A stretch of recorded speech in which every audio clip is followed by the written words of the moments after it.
Hi guys, it's Batwing Spirit Messages, and I'm back with you another video. I've seen that a lot of people have requested different people for me to do, and just so you guys know, I'm working on that. It has taken me a minute, but yeah, we're here today to do. Well, I'm here to do the Hero Phineas and Tiffin, Hero Finesse Tiffin, and Josephine Langford. And I'm just gonna say this video is gonna be quicker. I'm trying to do my videos much quicker now already, and so I don't know who stays for the intro because I have in the timestamps down below that can show um that can let you that you can click so you can skip to the actual reading. But if you don't skip, then I just need to let you know that my after I do these last few requests, I'm gonna take a break up until I move out. And once I move out, I'm gonna mainly do pick a card readings, and celebrity readings are gonna definitely be there if I keep any requests. But I really want to do pick a card readings for everyone. I feel like I feel like it'll be fun. Can't do it right now for different reasons. And then obviously I'm gonna be doing a lot of lives, where I answer like a quick question from you guys, or whatnot. I don't know how long the lives will be, but yeah, sometimes I won't go live. So my channel's gonna change to a different kind of tarot channel. Um, I have psychic abilities, but I won't lie to you. At one point, I did look at the cards like as like cheating or something. Like we should have natural gifts, but God gives us everything down here for a reason. Like it's like yeah, we learned how to we created math, right? The Egyptians or whoever created math, and they were able to do calculations in their head and write them. But then we have technology, so sure, yeah, we can calculate in our minds or on paper, but we can also use a calculator. So it's like these things help us to be able to get things done quicker. I mean, if you're a pharmacy tech, if you work in pharmacy, it's beneficial. This is beneficial. Tarot is a tool. Okay, it's not meant. No one should look at it as like it's cheating. It's a tool to help further your gifts. It's about how you interpret it, and it's about using your intuition. You have to be in sync with energy. Anyways, I'm gonna get started. So first things first, I'm gonna get into what I have on my notebook here. So I'm just gonna just blurt out whether it makes sense or not. I'm going to say what I wrote down. Why would you want takeout? So that's him asking a female, because at first I didn't know, I didn't realize that it didn't hit me at first that the commenter was asking for me to, I guess, do probably a love reading on them and see if they're together, because I put their names together. I didn't know if they wanted two separate videos or not, but I'm combining them. But I did the cards separately and I did my different readings on them separately. But I kind of seen, I was able to gather their connection between each other, but also their separate individual things going on. So for him, I just wrote down why would you want takeout, and then him laughing, but not in just like a funny, like he's actually judging her, the woman in the vision. Okay, his home environment can represent the the inside of someone. It was dark in the home, very like dim light, like dark. It gave like Vampire Diaries type of house, like type of vibes, like when they were, when like Damon and him were always in, like, I don't know if it was their little house library or if it was the bar. I don't know, it just gave dark, like when the lights are just like there's no lights on. Especially also when he was talking to the woman in this vision, it was also dark like that. Distant, empty, void, unhappy or upset with life, a brown energy aura, and then him not boastfully, but just, I don't know how to say it, but he was just in a vision. He was telling another man, yes, I'm a visionary, I'm a leader. Lies, because he lies a lot. I got that in my vision. Lied to brother about something recently, and was caught by his brother recently. That could be symbolic, and again, I'll further talk. That actually has something to do with him in relationships as well, or can correlate. There's a lot of humbling that he has to have, because he kind of is up here. He has a big head. Like he has a big ego. Not even big ego. I don't know how to explain. He just thinks he's more ready for things than he is. He jumps the gun quick. I'm seeing a lot of people, he butts heads with his brother because he feels like, not just his brother, but just different people who are more wiser than him or know more than him in the industry. Whoever's older in authority or like a leader or just has more experience, he always challenges that. He always has challenged that, is what I've gotten. And he likes to rebel and he doesn't like being told no. There's very much impatience in his energy. There's very much rashness. There's definitely like judgment, being a judgmental person, not seeing things clearly, seeing things like he kind of doesn't really see himself in the wrong very much. He gives narcissistic traits, but I'm not going to say he's a narcissist, but he has that capability of coming off that way. He feels like he has to prove himself to people. He likes to prove people wrong, but I mean, he does things in such messy ways that he ends up proving nothing. Action-based, eager, easily irritated, or hot-headed. He has a dream woman, but he feels like he can't like really attain her fully, or maybe be good for her, so maybe he sabotages it. And again, as I'll talk more about this, pertaining to if this is Josephine Langford or not, I'll talk more about that. But what I got, truthfully, guys, and I wrote it down, is that he uses different women as a placeholder. Okay, acts like the love of his life when he, or like he really is into them, but really there's a certain girl he always will want that he can't have, and so he'll forever just be using other women, is what I got. I don't know if the dream girl he wants is Josephine Langford, or if in the past she was the one that he was the placeholder. So respects and looks up to, it's some type of male figure. It could be his brother, a dad, an uncle, whoever. It feels like someone older, so I would say it could be an uncle or something. He looks up to this person or these two people, and those are the only people he's really real with. Um, Other than that, nobody gets the real him. He lies a lot. He's like a pathological liar, and he can use people easy. Um, I won't say he won't do whatever it takes to get to the top. Like, he won't like symbolically like push somebody or stomp on their head. So this is symbolic, not literally, to get to the top. He's not like evil or sinister. He's just like, guys, he's just very cocky. There we go. He's a cocky man when it comes to acting. So another thing that kept coming up, which just didn't make sense to me. I don't know if this happened in a movie, a show he's in, or if he's really like this. But I don't want to say he's a stalker, but he's very watchful. Okay, I've seen him in the dark, complete pitch dark, in the kitchen, sitting on the seat, and he was on his laptop, and he was just up all night, like studying, not studying, but like watching something. I don't know what this is, but like the vibe it gave, and it's not literal, is like someone who's studying someone's street or house because they want to rob it.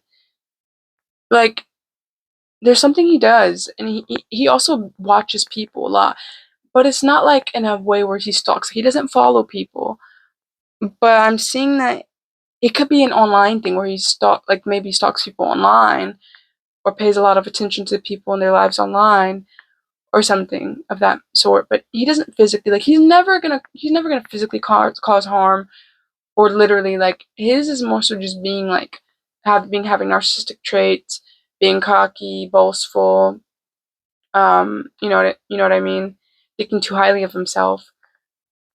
But he never actually crossed those lines of harming people. But he has weird habits because I'm just seeing him like watch intently, like watch someone's every move. I'm gonna say it can be the P word, PORN, because it's something hidden, and he's always watching. You can't, and he goes to sleep. He doesn't really sleep. Corn addiction. And I wrote something about his career, like he knows he's not the best, like deep down, but he's gonna do whatever he can, act like he's the best in his spot, you know, to at least stay at that level. He doesn't want to become like a nobody in the industry. But even if he's like down here compared to other actors, he sees himself as up here, or he's gonna at least try to act like it to other people. Okay, so that's what I got. Girl Phineas essentially wants to find that girl who fulfills that void. as I talked about. He's always, trying to pursue women, and it brings him peace, or to him it would bring him peace, it would bring him happiness. But again, he's not truthful with all these women, because again, they're filling a void. There's that one woman he wants who also represents the sun, who's the main girl he wants, but he can't get her. This can also be looked at like it's always a waiting game of him waiting for her. But in the meantime, since he can't get her, he's going after all these women. Okay, he's Knight of Cups, Knight of Wands. He's rashly going. You know. But here's the thing. It's betrayal here. He's not being honest. There's deceit about his real feelings, and I feel like he has control issues too, and that's where the Emperor comes up. All right, so this could be when it comes to Josephine Langford. I feel like he could, if they've been together, then this could be deceit towards her, because as I said, he lies a lot. So that's a for sure thing. And the Judgment is him having to consistently, not consistently, but it's always shown to him. I feel like this repeatedly happens where he's able to reflect and see where he went wrong, but I feel like he still does the same thing. Like maybe the girl calls him out, he sees himself, he knows a dark part of himself, shoves it down, and continues. So I feel like he hasn't been able to cut the cycle out. He needs to heal from whatever he's been through. Now to go into like, let's move this. So, and these other cards we have codependency patterns, as you can see, as I showed, right? As I told you guys, he always needs someone, and to fill that void. So he has codependency, breaking mental. So yeah, he needs to basically stop believing that he needs somebody to fix him, to save him. He needs to go internally. He needs to stop depending on people, girls particularly, to deal with his emotions. Okay, and then we have no. Okay, and then we have bridges. So I feel like it says no is a word we all need to use more often and stand on it. We also need to accept and receive it as a right of others. So I feel like especially that last line is meant for him. Again, he does things repeatedly, as I said with the Knight of Wands, and I feel like he has gone after maybe a girl multiple times and begged her to be with him, and she might have told him no, and he still will be annoying and try to persist. And it could have happened with Josephine Langford. And again, I also forgot to mention, I don't think that they're together. I think everything I'm saying is if they were ever together. I don't think that they are currently together right now. So when it comes to bridges, he might have burned his bridges with her, or as close to, because maybe they decided to be friends, but then he's still maybe crossing boundaries with her, crossing lines, or crossing her boundaries. So yeah, that's what I got. Well, oh wait, there's two more cards here, which we have. What his blockages to love is judgment. So again, as I said in the first, I feel like he's judgmental to himself and doesn't allow the real him to come out, and he's perfectionist. So again, with the controlling, I feel like the Emperor here, he wants to be that, and that's that perfectionism, but he's not ready to be that. He can't be this having it all together man, because he doesn't, but he tries to act like he does, and he judges himself, and that causes him to judge others and act better than others, because he doesn't want to face that he has so much that he doesn't like doesn't like about himself. That's what I got for him, and that's all. So it looks like I didn't write much notes about her. I just kind of like remember my visions. I don't know why I didn't write as much, but these are the cards for Josephine Langford. We have 5 of Coins, Page of Cups, the Fool, 7 of Swords, 8 of Cups, the Hermit, Ace of Cups, 10 of Swords, 10 of Wands. Basically what I see is loss here. She didn't get much. I feel like from them as a couple, there would not be much for her, and I feel like this could also, if they never actually dated, this represents their friendship. You know what I mean? Their dynamic, their relationship as friends. Just in general, I feel like it's a hot and cold type of thing. So if they were together, hot, on and off. If they weren't together, but maybe almost were, hot and cold. And if they're friends, again, it's hot and cold. I feel like she might have lost some of herself. She might have not been able to focus as much on work when he was trying to swoon her multiple times. Okay, Page of Cups. Again, new page, new beginning. Feeling the Fool. She could feel like the Fool. At first when she was with him, kind of just being free. Like I feel like she can feel like the Fool with him, or at least she felt like she can be comfortable enough to just be relaxed and la la la la la. But then she walked away from the friendship a couple times, or the relationship, and retrieved into herself because she didn't feel safe or comfortable anymore being that free and carefree around him. Again, the proposal again, he keeps on, presenting new, trying to renew their spark or maybe their friendship. And again, it's a burden. It's a burden for her with the Ten of Wands, and then also the Ten of Swords here is just like she's just cutting it into it. So I feel like if they're still friends, she blocked off love. She's the one who is not allowing him into her heart space. And if they aren't friends, then yeah, she cut off their friendship. So moving on, I think they're still friends though. I'm quite sure. We have is betrayal scar. Oh my gosh, I just realized I didn't even talk about the Seven of Swords with the deceit. Okay, so again, she might have seen through this when they were dating, if they dated, that he's not being completely honest about him in being his real self. So she peeped that. So betrayal scar, her seeing that betrayal scar. Okay, is what we got there. Oh gosh, these are getting chaotic. Self-sabotage. So what I feel like with these two cards is I feel like she realized that by trying to see him as a romantic partner, it was self-sabotage when she would invite him into her life.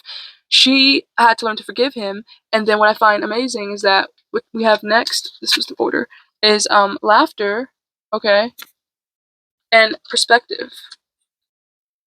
Okay, so she now is able to laugh about it, and this is why I feel like they're friends. I feel like they're able to just be cool with each other now.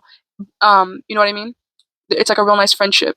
I feel like that, and change perspective from being like cold and like the hermit that she was, and not being able to trust him, to being like, you know what, you can still be my friend, and we can laugh about this, and we can move on.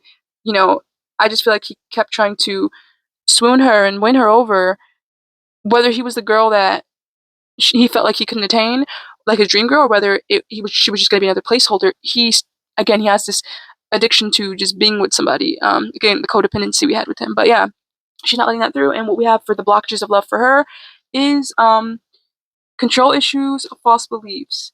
So this can be interpreted in many different ways. It could be when they were trying to be in a romantic partnership, or if they were, that he was gaslighting her into believing that she's the one who had control issues when it was him. Or it can be that she feels like she became controlling in a relationship because she felt like she was trying to force herself to stay in the relationship despite what her intuition was telling her, and she gaslit her own self. But instead of just leaving the situation at first, she tried to control it. Alrighty, so that's all I have for hero Vanessa Tiffin and Josephine Langford.